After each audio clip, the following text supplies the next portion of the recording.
Okay, I think we'll get started. Welcome, everybody, and thank you for attending today's webinar regarding the changes to the city's STEP manual. For those of you who may not know, STEP stands for Streetscape and Transportation Program and covers policies for the installation of traffic calming devices in neighborhoods. My name is Laura Kaifas, and I'm the Tempe Neighborhood Services Office representative here today. I'll be helping out with hosting. Our presenters today will be Kathy Hollow, traffic engineer for the city of Tempe, and Randy Dittburner from Lee Consulting, who is helping us out with revisions to this current process. Today's meeting is being recorded and will be posted to the website tempe.gov/step in about a day or so. Before we get started, some information on how to participate. After the presentation, we'll have a question and answer period. You can either type your question in the chat or in the Q&A section, and I will read them for the team to answer. Or if you'd like to raise your hand, I'm happy to unmute you and you can ask the question yourself. If your question is related to a specific slide, you might want to jot that down as we're going through the presentation. To raise your hand, find your name on the participant list and hover over it. The hand icon will appear. Click on that.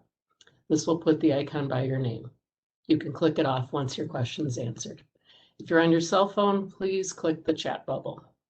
If there are many raised hands, I will call on participants in the order received. Please note that today's comments will not be logged as official comments, but rather you need to go to tempe.gov/forum after our webinar and click the link for the survey. For more information on this project, you can visit tempe.gov/step. Recording from the last meeting is there, as well as other documents pertaining to the topic. The comment period for our topic today is open until July 12th. Okay, with that, I will hand it over to Kathy. Thanks, Laura. Good afternoon, everyone. I'm Catherine Hollow, and I'm the city traffic engineer. I want to thank you all for being here today for the presentation on the city's STEP manual update. We're here to present progress in the project so far and take any comments that you may have. Before we get started, I'd like to give you a little bit of background on neighborhood traffic calming in Tempe. The city previously had a neighborhood traffic mitigation program to address neighborhood traffic concerns. And they decided to formalize that a little bit more and update it. And in the late 2000s, the city expanded the program and developed the STEP manual, which was finalized in 2008. The manual itself covers three basic content areas. The first is it describes traffic concerns that may be addressed using the STEP manual. Second, it presents a toolbox of solutions that may be implemented in the city right away. And third, it outlines the process for reviewing concerns, collecting data, developing alternatives, and gaining consensus. And this is the content area that will be updated, the whole process content. For the most part, speed cushions are requested for neighborhood traffic calming. And while there is a defined process for that, that's not currently in the manual, and this will also become part of the update. So in September 2020, staff presented information on the existing manual to the Transportation Commission and to the City Council. Questions raised at these meetings and resident comments that we've been receiving indicated that maybe now was the time to update the manual. So as Laura said, the city hired a local traffic engineering consulting firm, Lee Engineering, to lead the update. And so with that, I will turn it over to Randy Dittburner to describe what they have found and where we are at in the process. Randy?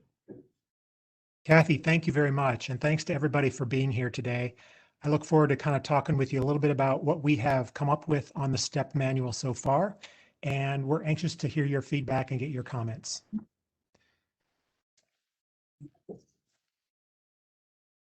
Kathy talked a little about the origins of the STEP manual. The existing document goes back to February 2008. It's intended as a way to improve traffic conditions on local streets inside neighborhoods, and really does, as Kathy said, talk about the process of how to get those devices installed. In particular, there is often a need to prioritize projects inside neighborhoods. The program really heavily emphasizes resident participation. What some folks may really approve of as a traffic calming device may not be favorable to others in the neighborhood. So there really is that need for consensus building. And the document also presents criteria for gaining consensus by residents in neighborhoods.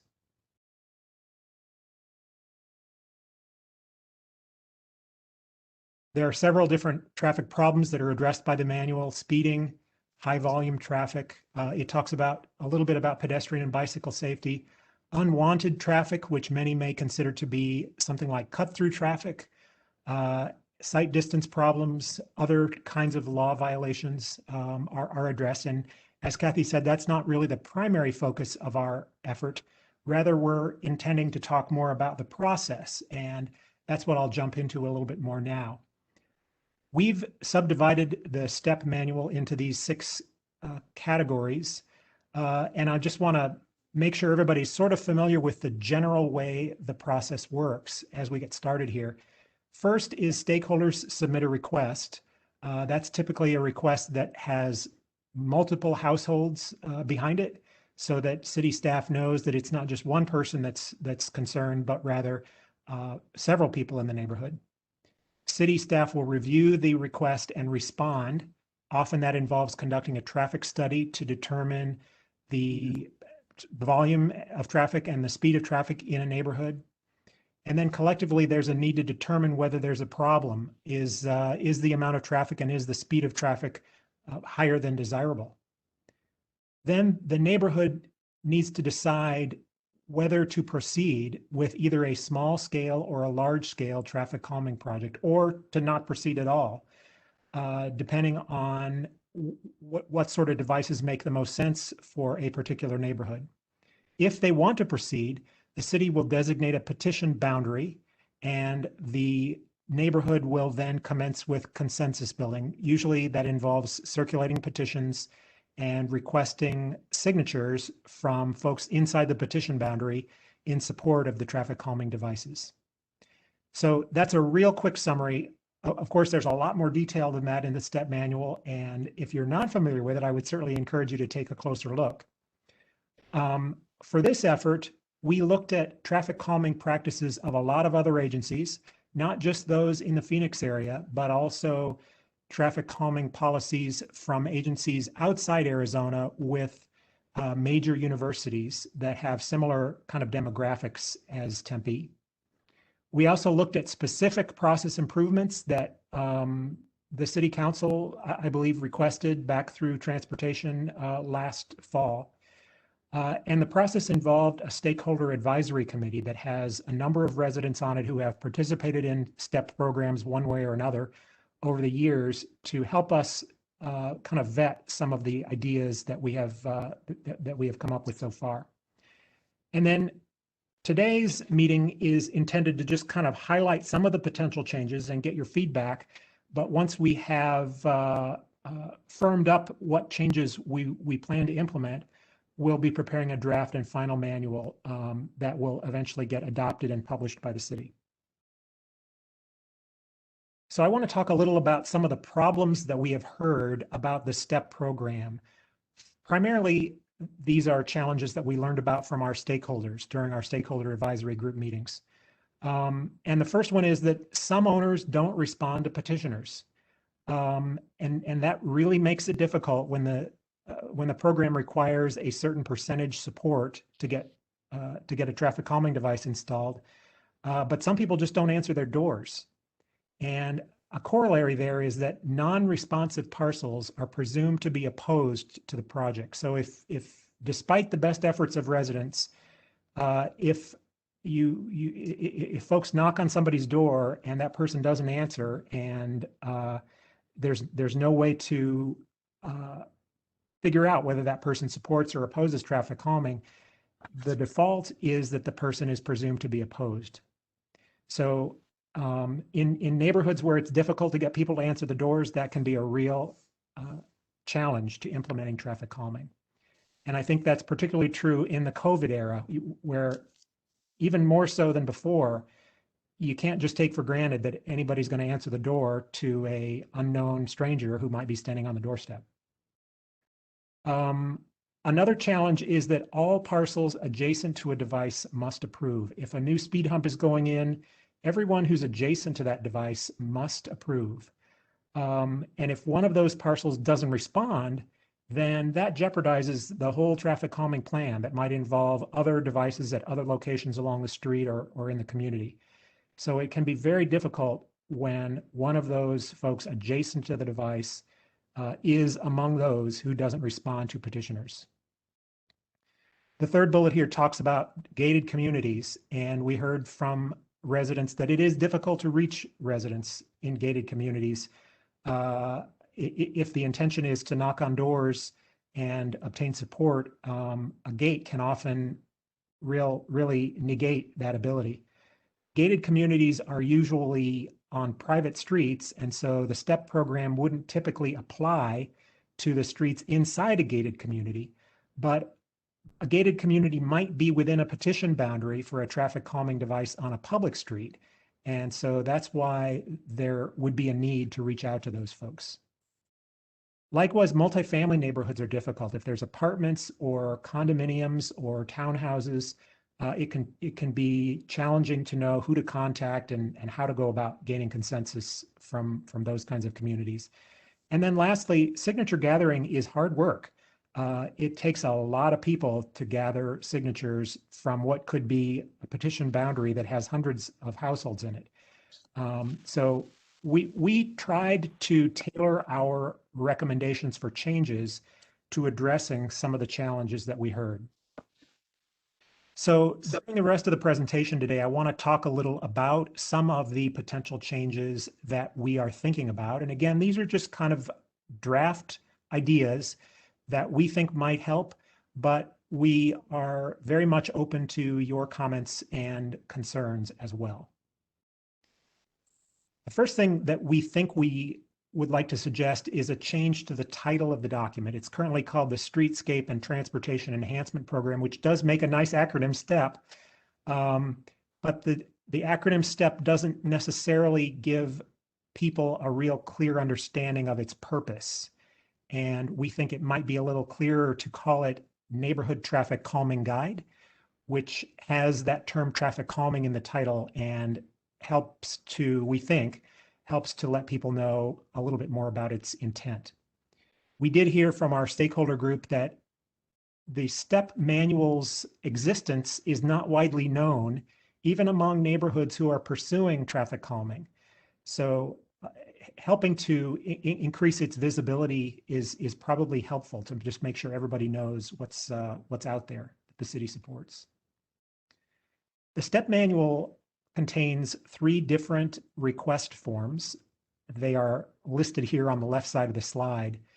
And we are proposing to consolidate those 3 into a single form called a neighborhood traffic request. I'll show you an example of one of the forms here. This is called the stakeholder support form, and it's intended to be filled out by residents who are expressing that initial concern, requesting that initial contact with the city. And you can see on this form there are spaces for 11 signatures, and there is a space at the sort of in the middle of the form to write concerns that might exist. This form has probably the kind of information that we need to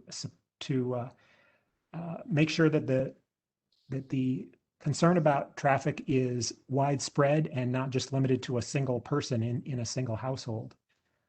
So we are proposing to consolidate those forms down to just the one so that it's a little more clear about which form residents should fill out and submit.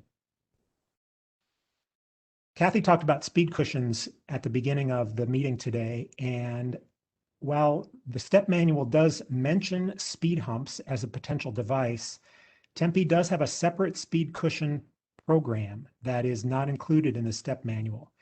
And we are proposing to incorporate the speed cushion policy into the new manual so that it is kind of a little bit more of a one-stop shop for traffic calming rather than having a separate criteria out there that are not included in the document. I talked a moment ago about the request form. The existing step manual has a requirement that the initial request needs to have support shown from 5 different households plus the requester for a total of 6 different households. We think that is a valid requirement. And in our review of other communities, we found that's pretty common to ask for multiple households. Frequently around the Phoenix area, other communities request 10 households, but 6, we think, fulfills that purpose very, very well as well. So we're proposing to maintain that 6 household requirement, and we would propose to revise the form that I showed you a minute ago, that stakeholder request form, to just have the opportunity for 6 households to sign, to make it more clear that that's what's necessary to initiate a request. Then once the request is submitted and the city is reviewing the results of the study, there is a question about which streets qualify for STEP. And an interesting sort of omission from the STEP manual is that there are no criteria listed to say which streets qualify for STEP and which streets do not. Most of the other agencies we evaluated have pretty clear thresholds that say which streets are eligible for traffic calming and which are not. Tempe does have these criteria that they apply to speed cushions. As I said, they have a separate speed cushion policy that's separate from STEP. And I've listed those criteria on the left side of this slide. Speed cushions are appropriate on residential streets that are either local or collector in classification. Speed limit needs to be either 25 or 30 miles an hour, or I suppose less than that if there are such streets out there. 85th percentile speed needs to be at least 6 miles an hour above the speed limit. 85th percentile speed is a measure that tells you what is the speed that is exceeded by 15% of the traffic stream. So it's typically higher than the average speed. If you were to look at a street and say, gee, the average speed maybe is 26 miles an hour, the 85th percentile is typically a little higher than that, maybe 3 or 4 miles an hour higher, depending on the exact characteristics of the street. And speed cushions are allowed on streets that have at least 400 vehicles per day. We are proposing to adopt those same criteria for all traffic calming devices. Those criteria, when we look at other communities that install traffic calming, the Tempe criteria are pretty flexible. There are many communities that have criteria that are a little stricter than those in Tempe. But in any case, we're proposing to adopt those same criteria for all traffic calming devices, and those would be included in the STEP manual. The only change we're proposing is to increase the volume threshold on collector streets. Right now, the volume threshold, 400 vehicles per day, applies to all streets. Collector streets are those that are sort of designed and intended to carry a little bit more traffic than a typical local street. And so we are proposing to increase the volume threshold on collectors to 1,000 vehicles per day. That is, the other thing we did in making that recommendation is look at the city's traffic volume map and see how much traffic is on collector streets in the city of Tempe. And we found that in almost all cases, collectors do carry at least 1,000 vehicles per day. So that change doesn't really affect too many streets in the city, but we think it's an important distinction to make it clear that collectors do serve a little bit different function than local streets. There are a couple of exceptions to the speed criteria, or I guess I should say all the criteria that are used to determine whether a street qualifies for STEP. The city can waive the speed and volume thresholds for streets with a cut-through traffic problem. And we propose to retain that ability. We think that's important because, among other reasons, the STEP or the existing speed cushion criteria and the proposed STEP criteria don't have any hourly volume-based thresholds. A lot of times cut-through traffic happens only during the morning peak hour or only during the afternoon peak hour or both. And so you could have a very serious problem with cut-through traffic during the peak hours, but still maybe not make 400 vehicles per day. So we think it's important that city staff have the ability to waive those thresholds and look at unusual situations that might exist in the field.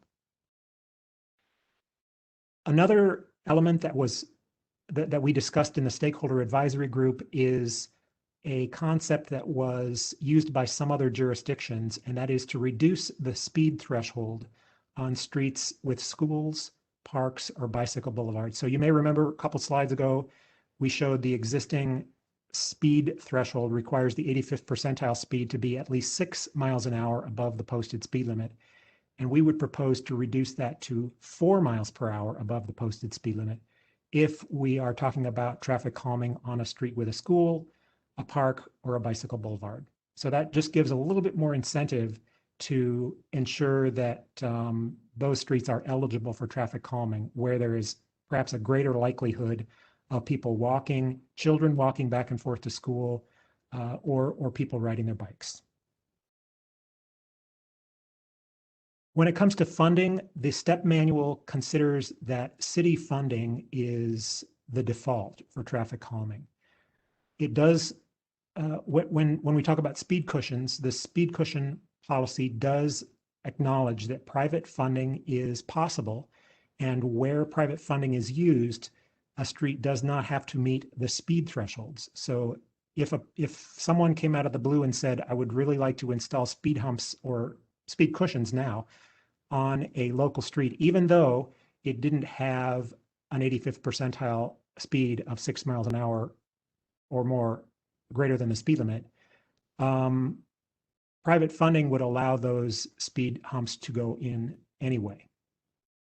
Private funding, I should note, doesn't allow a neighborhood to circumvent the consensus building process. So there still would need to be a petition circulated, and the appropriate level of support would still need to be shown.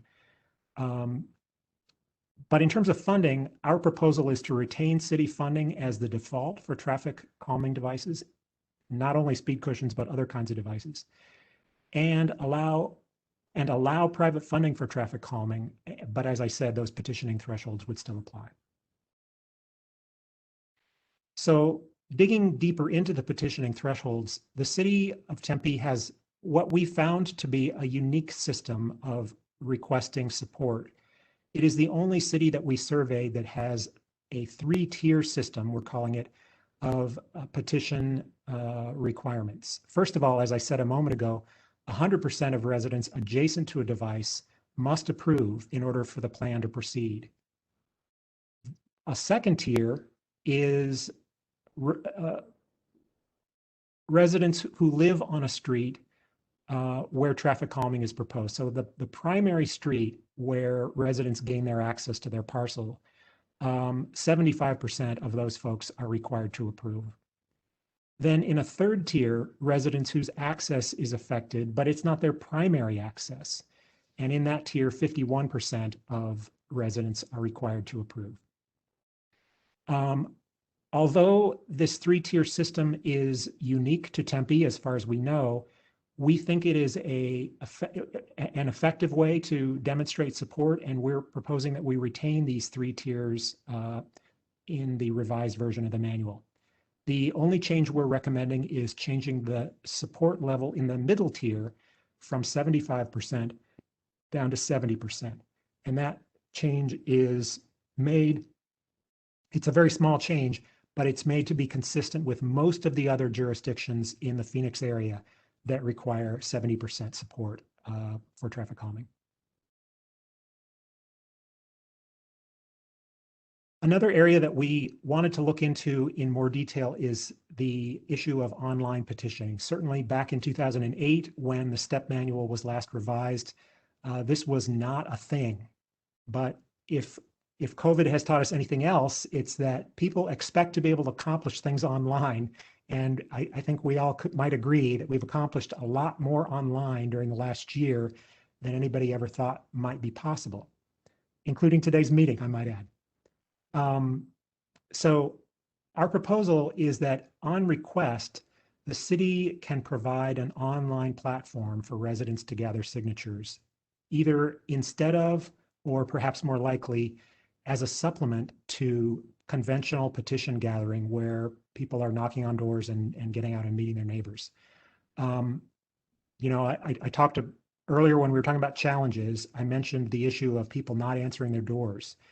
And it is true that people may be unlikely to answer their doors in some cases, but they may be likely to click on a link to learn more about a traffic calming program, and they may be more willing to express either support or opposition using an online setup where they can take their time to really understand the pros and the cons of whatever traffic calming device has been proposed in that neighborhood.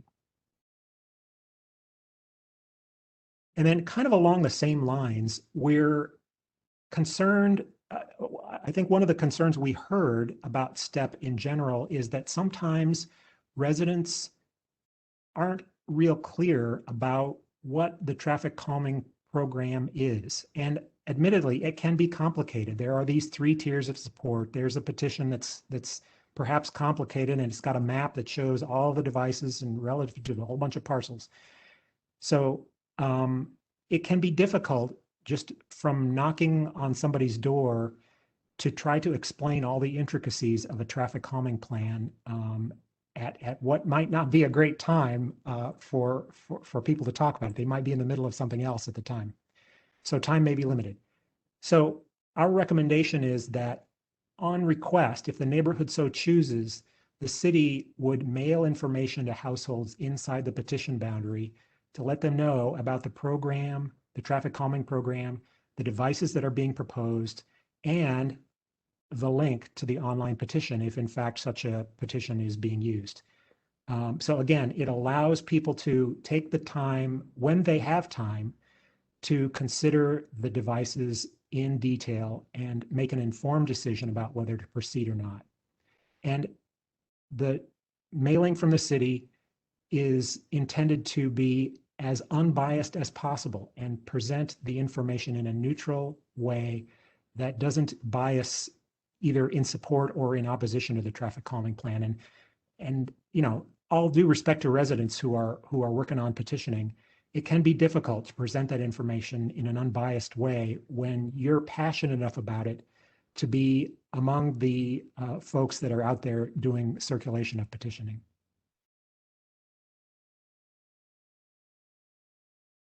Next, I want to talk a little about vacant parcels. In the existing STEP manual, vacant parcels are not addressed. We did find that other agencies often do address vacant parcels, and our proposal is that vacant lots would be subtracted from the petition area and not counted as households where support would be needed. And a vacant lot would mean there's no house there, or maybe there's a dilapidated structure that's not suitable for anybody to live in. The other potential issue with vacancy is that there is a vacant home, and perhaps the home is perfectly habitable, but just doesn't happen to have anybody in it at the moment. And our proposal is that the owners of those homes are able to speak for the parcel, able to sign the petition on behalf of the parcel in the case where there is no resident.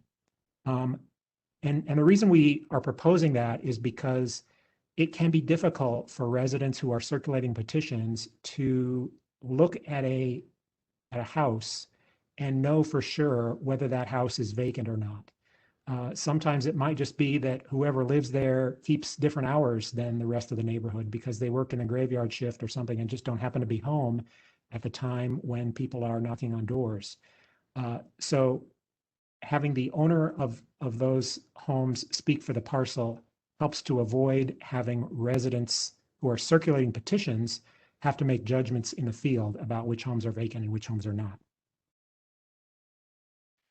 Another concern deals with rental properties, and the existing STEP manual doesn't talk about who petitioners should contact when they need to get support from a rental property.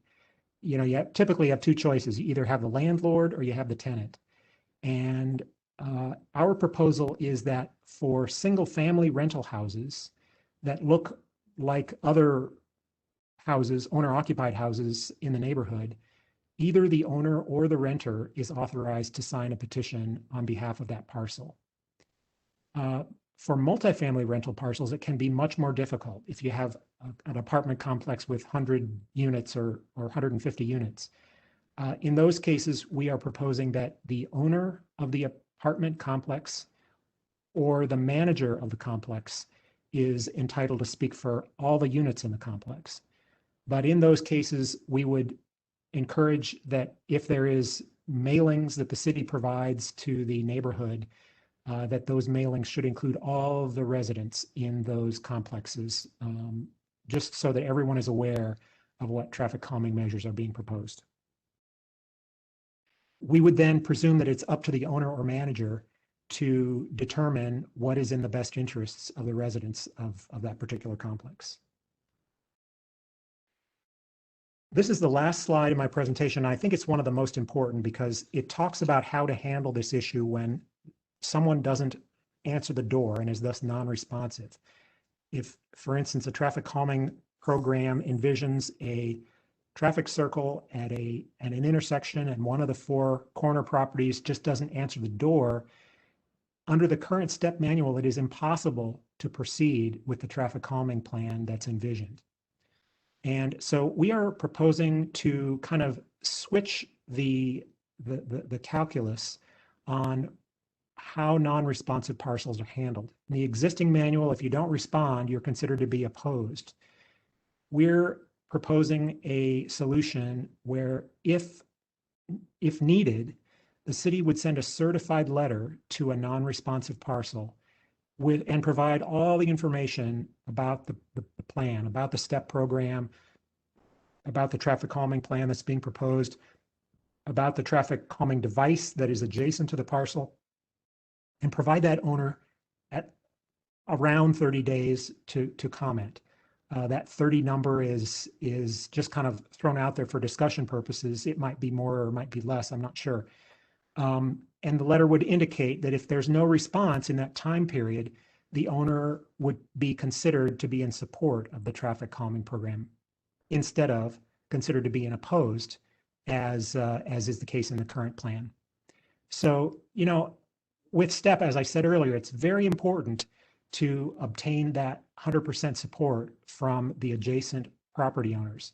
But the business of the STEP program is not to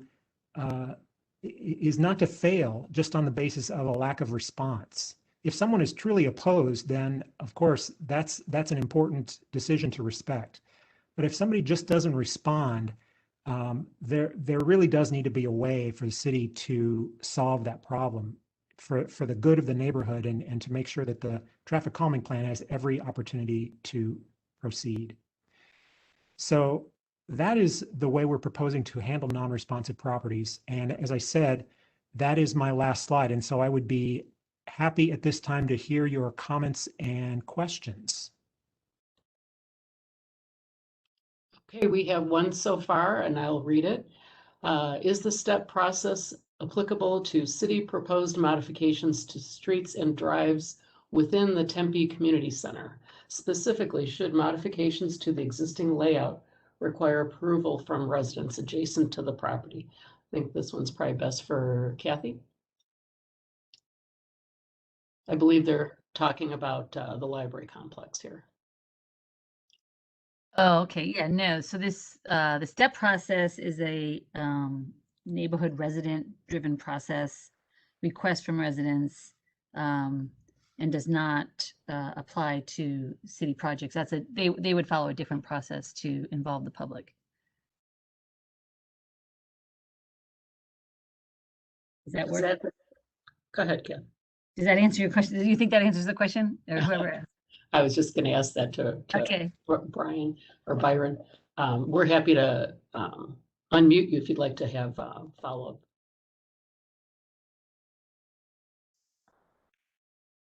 Okay. In case you want to, you are now capable of talking, Byron. Oh, okay. Well, then what, so you say this process would not be required. What process is required to get approval from adjacent neighborhoods. I mean, we've been dealing I hate to go off on a tangent, but we've been dealing quite a bit with proposed changes to the perimeter drive within the library complex Yes. that are supposed to start happening later this year. And we just have never been involved in the process other than having meetings like this where we're told what they're considering.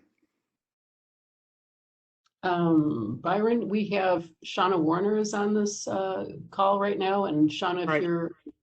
if you're able, if you'd like to maybe speak a little bit to the process. I'm hoping she can. Yes. So, hi, can you hear me okay? Yeah, we can. So Byron, right now what we're looking at is neighborhood initiated traffic calming within the neighborhood. If the city is doing a project and there might be traffic impacts, we can get your contact information and follow up, but that's probably going to be more of a conversation for Kathy or others and how they look at traffic studies and how those might relate to what they end up building and surrounding the neighborhoods. Okay, but there's no formal approval requirement that the city has to get the surrounding community involved in decision-making. Is that correct? Specific to traffic calming, the city has a public involvement manual. So there's public outreach, there's comments taken, and then all of that is considered by the mayor and council on the final decision. But related to traffic calming and meeting some of the same thresholds, Kathy, I don't believe there's anything that would be, unless you're talking about some of the formal, like even streetscapes, do they do the same process for those projects? Yeah, they do not do the same process. This is strictly for neighborhood initiated traffic calming requests. Okay. Okay, are we good to move on, Byron? Sure. Okay. Anne, I'm unmuting you. Go ahead and ask Can your you hear me? We can. Okay. Yeah, I couldn't get on the other day. Anyways, some of the changes look pretty good, but I don't think it goes far enough. And I feel like the data should, if there's strong data supporting that there are issues, that it should override that one loud or disagreeing person who is preventing a street from being safe.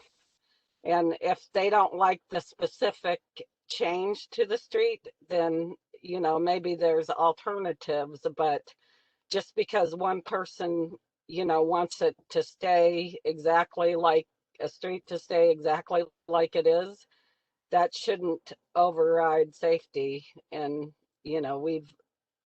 I've seen that discussed at some of these meetings. That you always get loud people speak, or disagreeing people seem to speak louder. And so I feel like the 100% requirement shouldn't always be a requirement if the data shows a safety or even maybe other issues with the street. So the rest of the neighborhood shouldn't suffer because of the one disagreeing person. I mean, not that, if they don't like speed bumps, something else shouldn't be offered, but the problem needs to be resolved if it's found to be a problem. And Right, then, okay, go ahead, Ann. yeah, I got a couple. I'm trying to be brief but to the point. But the other thing I disagree with is changing the title of this document. I feel like that the document should be expanded to cover the title of the document, as opposed to changing it to limit to a very narrow view of just traffic studies and speed bumps. I mean, that seems like the focus. Because I live in a neighborhood with lots of destinations, and there's lots of bikers, walkers, and it's things other than speed. I mean, we get people passing on the inside of a center lane on a collector street. It's the street's really, really wide and doesn't, and being so wide, it makes it a heat island. And it also, encourages faster traffic and then the passing on the inside. And there's also issues with the street narrowing at one point, which causes people to have issues with turning. They have to pull out into the street to see past the landscape. So I feel like that the conversation here is not addressing a comprehensive approach to a problem street. And so, I mean, although some of these does resolve some of the issues with collecting signatures and that kind of thing, and those are all good things. It's just not really, it's really not addressing the things that neighborhoods are actually having problems with and seeing. I mean, I'm a neighborhood chair in Alameda Meadows, and I very much get contacted and pay attention to many comments online about issues, and people are just kind of resolved to, geez, the city just won't fix these issues. And, you can send out, we've had enforcement sent out, but that does not permanently solve a problem. I mean, it takes care of issues on a temporary basis, but you would actually have to have people out there all the time. So I just want to point out, one, that approval shouldn't override safety, demonstrated safety, and that a street needs to be looked at comprehensively. And another example is putting in speed cushions versus some kind of maybe median that could put trees in that would solve some of the traffic safety issues, but also solve urban heat issues. So speed bumps may not be the best solution because of that. Like on our wide street, Country Club Way is ours. So I mean, neighborhoods are feeling like they have to kind of take charge of their own area. I mean, I hear Byron talking too about, but I think we kind of feel like we can't do anything to help our situations, or people may not be really, our issues are getting lost and not understood on neighborhood streets. So I don't know if that all makes sense, but I just wanted to kind of bring that up. Yeah, and this is Randy. Let me jump in and say a few words, and there may be others at the city who want to as well. But and let me address your second question first. And I'll tell you that I could not agree with you more about the need for a comprehensive evaluation of a neighborhood rather than just a single-minded focus on speed cushions, for instance. As a traffic engineer for a lot of years, a lot of people compare traffic engineers to doctors. And some people say, well, you go to the doctor and you tell them what the problem is and let the doctor figure out what the solution is. And a lot of people sort of feel the same way about traffic engineers, even though sometimes the solutions are maybe more obvious or at least more visible to people. As an example, you mentioned sight distance concerns at an intersection. That's a critical concern if people turning at an intersection can't see because of vegetation or other obstructions to sight distance. And it's really important that concerns about sight distance be taken seriously and addressed. But it's also something that the city isn't necessarily going to know about in the absence of a notice from the community. So I think if you lived in a neighborhood that was pursuing a STEP program and you filled out the initial request form, you put something on there about site distance at such and such an intersection, I think the city would be grateful to get that information, and they would be happy to look at that and evaluate whether any changes would be needed.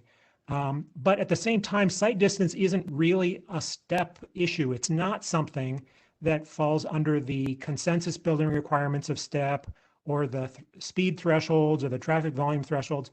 Site distance is a citywide responsibility that they handle no matter how they get a request. So anyone can submit a request to the city and express a concern about site distance or illegal passing in the center turning lane or many, many other issues, independent of STEP, and the city will happily follow up and try to address those concerns.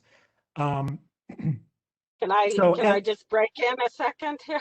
Oh, sure, absolutely. And point out that I'm stuck. I have talked to people. I've had them out at the site and showed them the problems on one of these roads. We even got the city, we went to the transportation board and got them to do the country club way study, but subsequently the area south of the 60 was done, even though our area had 50% of the comments north of.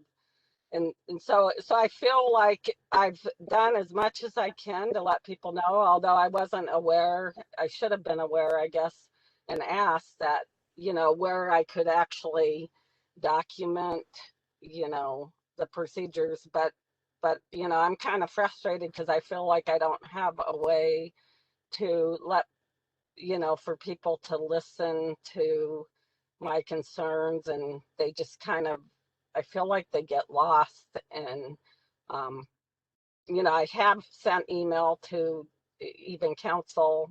I think I mentioned that issue, and I've sent it to traffic. I mean, everybody here knows me, I think. So and maybe I'm just become somebody crying wolf. I don't know. But I just don't, I feel like there's really no real way for me to get, I mean, even, when I asked for traffic study or when we're looking at a section for another thing we're doing, somebody came in and did a traffic study by a school during COVID. And since traffic was low, then it didn't meet the criteria. So, okay, you can't do anything, is what kind of that led to. So, it's like, I don't know. I feel like I don't feel like neighborhoods are necessarily being heard, even if they try to be heard. Yeah. But anyways, it's not really, I understand the dynamic of, there's so many people that complain that this complaint is probably like the other one, and people are kind of overreacting to it. I understand, that you hear it so much that maybe you don't realize that a situation in one area is different than another. But the only way for the traffic people, it seemed like, to evaluate that area was just with a traffic study, when there's so much more going on. So I just kind of would love to see it expanded. So sorry. No. Thank you for jumping in with some additional feedback. And I think probably this is not the forum that we can use to sort of dig into your neighborhood in detail. But I think, in going back to the sort of context of STEP, I think your question is a good one. And I think maybe we need to talk with the city about ways to expand, or maybe not expand, but just include in the manual some information about other roles the city provides when it comes to traffic, traffic in neighborhoods. Not every traffic concern in neighborhoods needs to go through the STEP program. And it probably would be helpful to include some information in there about what is the appropriate way to handle other concerns that don't necessarily fall under the jurisdiction of STEP. So let us talk about Yeah. that with the city and see if we can figure out some way to include that sentiment. Well, can I add one, a couple more points? Okay, so this area, that specific area that has kind of a blocked vision, it's because the road changes, but one solution could be to bump out just that corner, that other two corners that where people are pulling out into the road. And I'm going to tell you, I went through Google Pictures and I found 3 pictures of people pulling out that far without any effort, So it's definitely a problem. And I put it in, the grant proposal because I thought it was so unusual that it would show up so distinctly. But anyways, a solution could be a bump out so that, the road isn't changing so rapidly at a stop sign, right? So then in that case, then you would follow some of the approval cycle. I mean, I happen to know that corner, that person doesn't want their gate blocked, so that would be an important consideration, but they'd approve it if it didn't block their gate so that they could pull up and bring their groceries in from the side yard or construction, whatever. But anyways, that kind of goes, that's like an approval process if that was the solution, because cutting down the landscape, it's not bad landscape, it was just done, it's just the way the corner is set up. So I'm just wondering, if the step manual isn't where to really do that, then what is? I mean, there should be a collection of documents that addresses a comprehensive solution to a neighborhood street. And then second, I want to point out too that I'm involved with other neighborhood chairs, and it's not just me, okay? So there are other neighborhoods, who feel, I think a lot of neighborhoods who feel the same. It's not just me, so it's not one neighborhood. I'm kind of feel like I'm speaking on behalf of other neighborhoods that see the same kind of issue. So, and anyways, I think I've said about as much as I can say about it, but Okay. I don't want to take too much of your time. No, that's great. And let me just go back briefly and address your first question, which is regard to the 100% support requirement for people that are adjacent to a device. And I will say that I completely understand this is a difficult hurdle to cross. But in my experience, it is critical to obtain that 100% support before putting in a device. And the reason is that traffic calming devices have disadvantages, and most of those disadvantages occur for the folks that live adjacent to them. If you have a traffic circle next to your house, for instance, if you're on a corner, and a traffic circle goes in, it might mean you lose on-street parking in front of your house on both of the streets. And maybe that's something that you had taken advantage of previously. That's a disadvantage. If you have a speed cushion on your street, it means that maybe people are, that's maybe the speed cushion is creating noise from when vehicles go up and down and across it. And not only just from the physical bouncing of the suspension up and down, but as people decelerate to approach it and then accelerate again as they depart.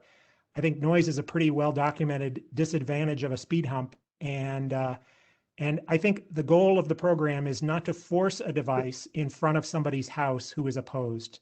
And I think the city is very wise to continue to have that practice in place. Usually, a traffic calming program can be modified in such a way as to avoid impacting a parcel immediately adjacent to a traffic calming device by, for instance, if it's speed cushions that are being proposed in a neighborhood, the cushion can be moved down a house or two and potentially avoid a parcel. That can't always happen because there may be several parcels that are opposed along a street, but fortunately, the traffic calming program is flexible enough to be able to consider lots of different options, even though the top option might not be possible because of lack of support. We do believe that it is important to retain that requirement. Okay, I think maybe we have another one we'd like to move on to now. This comes from Jeff, and it pertains to traffic rerouting. Is this addressed in the new manual? For instance, dividing a four-way intersection into a turn only, no through traffic situations. So I think he's talking about maybe implementing things like diverters or partial closures.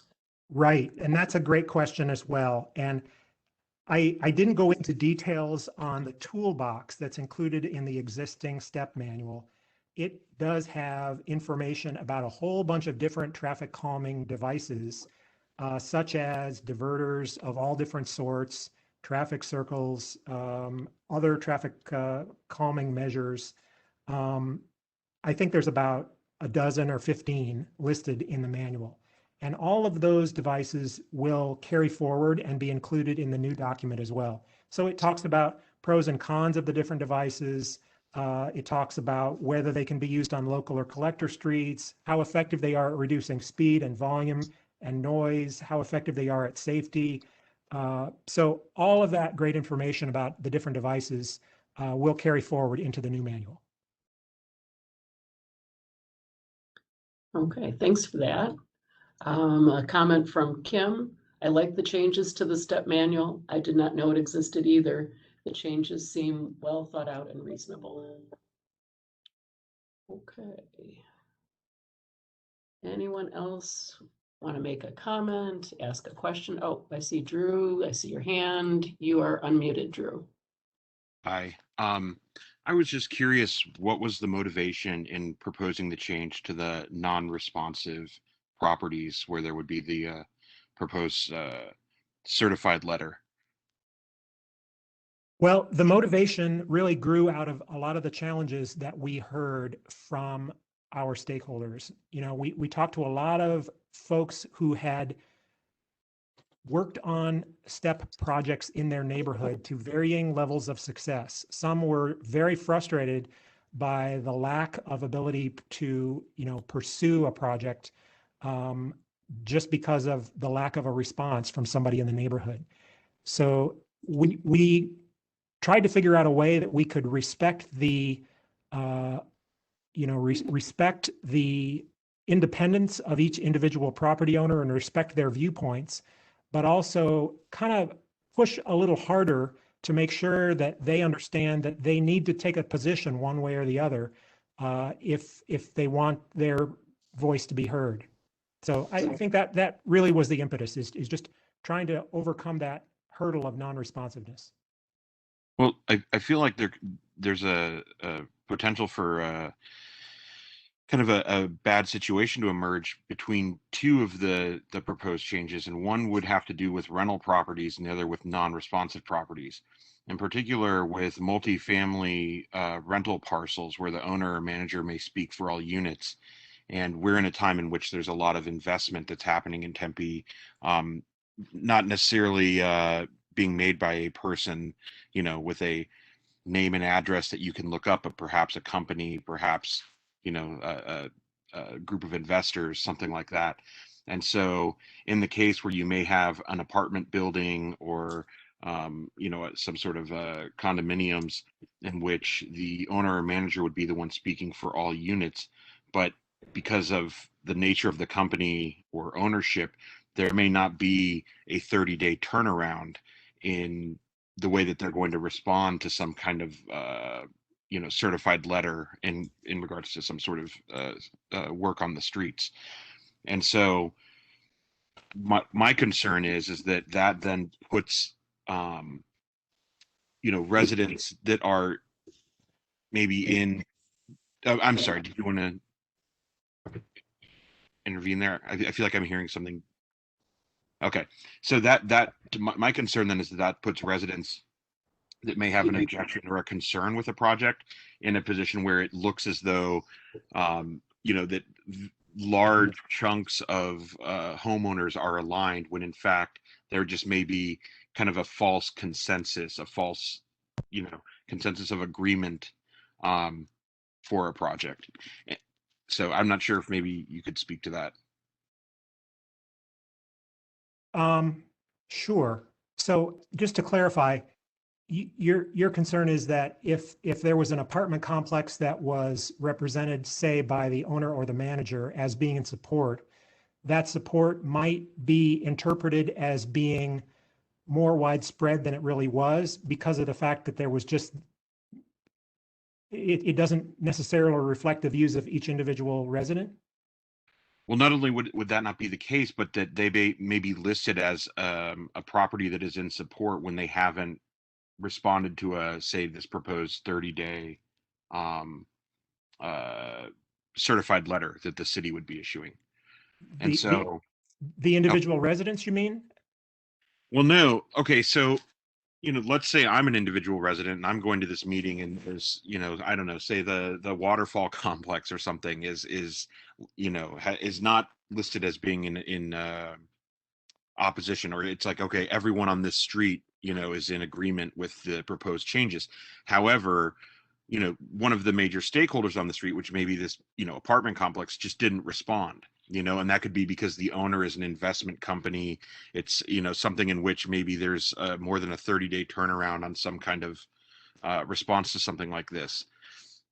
My issue then is that it builds some sort of false consensus around the project. And in particular, when in Tempe, where currently there is a lot of investment happening around apartments and around multifamily housing that isn't necessarily from an individual or from someone with a stake in what happens in the community. And so as a result, if there's not that kind of involvement, my concern is that the false affirmation of the project could be really, harmful if someone does have a legitimate concern, and not just someone who's like some naysayer, who drags their feet to shut projects down or something.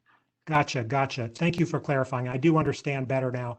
Yeah, and I don't know if I have a great answer for that concern. I do understand the concern, and I do appreciate the fact that if you had a petition boundary and it consisted of primarily one apartment complex or maybe a couple of apartment complexes that went through the non-responsive certified letter, it could have the impact of making it look like there was very strong support for a device when in fact that might not be the case.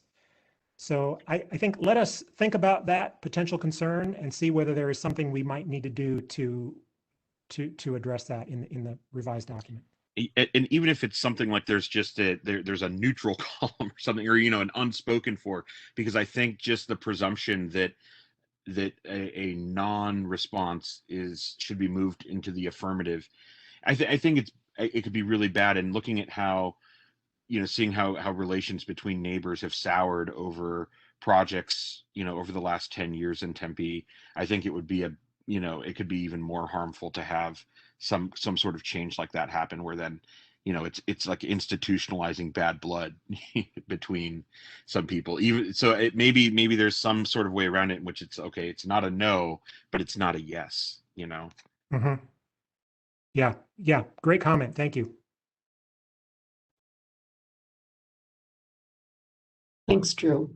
Anne, I'm not sure if your hand is up a second time or if it's up from before. I did have one comment on what he was saying, and that is, say you do have a landlord with several tenants, and he's allowed to speak for the tenants, but he's not living there, and the tenants actually want it, but he's just like doesn't. So they're not really getting their voice heard, and they could be, like, I had a neighbor who rented for 23 years next to me. So sometimes renters are people who stay for quite a while. So I when I first saw, that type of thing, I kind of wondered about that, because sometimes, having the landlord speak for the tenants, I don't know if that actually works as well as you might think. So anyways, just to comment on that. Yeah, this is a really good discussion, actually. And, the issue of dealing with maybe an owner or a manager is really intended as a way to simplify the consensus building process. Because, I mean, it's one thing if you have a townhome complex or something with 4 houses or 6 houses, but it's another thing entirely if you have a giant apartment complex with several hundred units. it makes it very, very difficult for a petition circulator to try to go to every single one of those units and solicit support. So, there's a trade-off there between whether we want to require individual tenants to be contacted or whether we want to, allow an owner or a manager to speak for the parcel. And I will just say, Well, previously I ran the traffic calming program for the city of Phoenix for a number of years. And I won't try to claim that Phoenix had or has as many neighborhoods with multifamily housing as Tempe, particularly certain parts of Tempe, but we did have a number of traffic calming programs that impacted multifamily parcels. And in virtually, I can't think of a case off the top of my head where an apartment owner or an apartment manager was opposed to traffic calming. And I think partly that's because if the apartment complex is big enough to be difficult to deal with, with hundreds of units, it's going to have a lot of access points and it's going to have ways in and out. And there's no way that a traffic calming plan could be too restrictive on the ingress and egress for that parcel. So I think certainly I think it's important to make sure we get that balance right, and I think we'll be happy to kind of think that through in a little bit more detail. So thank you for that comment. yeah, maybe size of the apartment criteria, because I totally understand not wanting to go to every unit too, because I mean, I would be someone who would be a petitioner. I just, wanted to point that out. I mean, a bigger unit's a lot different than a smaller set, but I Right, don't know. right. I guess Yeah. it's kind of, I don't live in a neighborhood like that, so that would probably be better answered by someone who lives like west of ASU. It was just a thought that I had when I saw that. So Yeah. because maybe they would be opposed, who knows? But anyways. Okay, so do we have any other comments or questions from anyone else? We're bumping against our time here. It's a little bit after 1, but we are happy to stick around and answer more questions if we have them. Anyone want to raise their hand? Okay, I'm not seeing any. I'm not seeing any further questions. Last call here, folks. Okay, well, I want to thank everybody for coming. I think we had a great discussion, and we'll be taking all these things into account. Please remember to go to tempe.gov/step and give us your comments there. Everything that goes into the forum does get prepared into a report and is forwarded up through management into the city council. So please do that. Please take that extra time. It's a bit of a long survey, but I think it will really help us in the long run. Okay, well, thank you all and have a good rest of your day.